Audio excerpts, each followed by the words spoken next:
You keep facing the same temptation because there is a hidden war over your identity, and the enemy knows exactly which weak point you haven't surrendered fully to God. And that shocking cycle you're trapped in isn't random, it's targeted, strategic, and deeply connected to who you are becoming, not who you've been. The temptation you keep seeing is often the one the enemy believes can keep you from stepping into the calling he fears most. Just like in Matthew 4, when Satan struck Jesus at his hungriest moment, trying to derail his destiny before his ministry even began.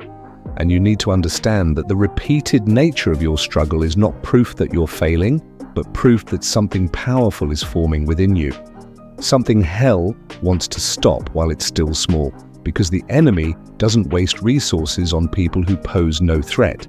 And he especially attacks the area where your future authority will come from, meaning the temptation that humiliates you now may be the place God intends to use you to set others free. Another reason you keep facing the same temptation is because God will allow you to confront what you've been avoiding, not to shame you, but to strengthen you, because avoidance never produces spiritual maturity. And just like Israel in Exodus 13, who had to face the wilderness instead of the shortcut, God often brings you back to the same trial until your spirit can outgrow the pattern your flesh keeps repeating. And this isn't punishment, it's refinement, the kind Romans 8:28 hints at, where even your worst mistakes become materials God uses to shape your endurance, sharpen your discernment, and expose the hidden motives driving your choices.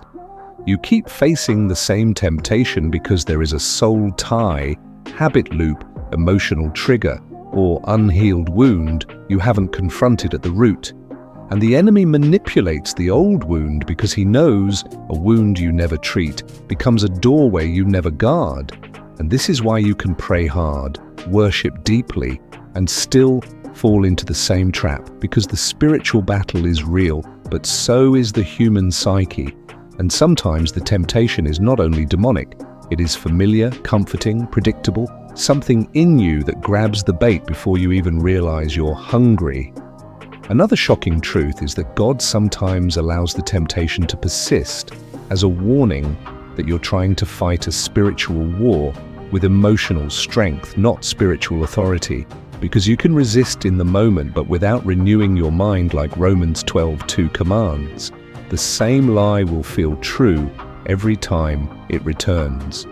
And the enemy knows you're weak when you're isolated, tired, or unanchored in God's presence. So he waits until the moment you drift before dragging the same trap back into your path.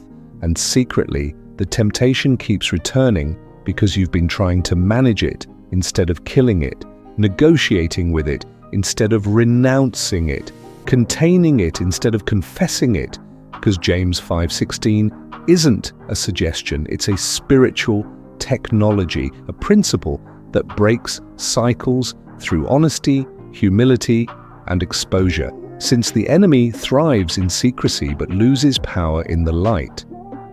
And the final hidden reason you keep facing the same temptation is this: God is building spiritual muscle in you, and every time you resist what once controlled you, you are rewiring your spiritual reflexes, proving to heaven and hell that your spirit is learning to outrun your past. And the very fact that you're fighting is evidence that the Holy Spirit hasn't given up on you, because conviction is a sign of life, not failure. And your repeated battle is not the end. It's the training ground for the authority you will carry, the compassion you will walk in, and the strength you will one day use to pull someone else out of the same pit. So here is your challenge. Stop running from the temptation and confront the root. Stop battling alone and bring it into the light. Stop believing the lie that this cycle defines you, and stand up today knowing that the very area the enemy keeps attacking is the place God is preparing to crown with victory. If you refuse to bow, refuse to quit, and refuse to settle for the version of you that hell keeps targeting.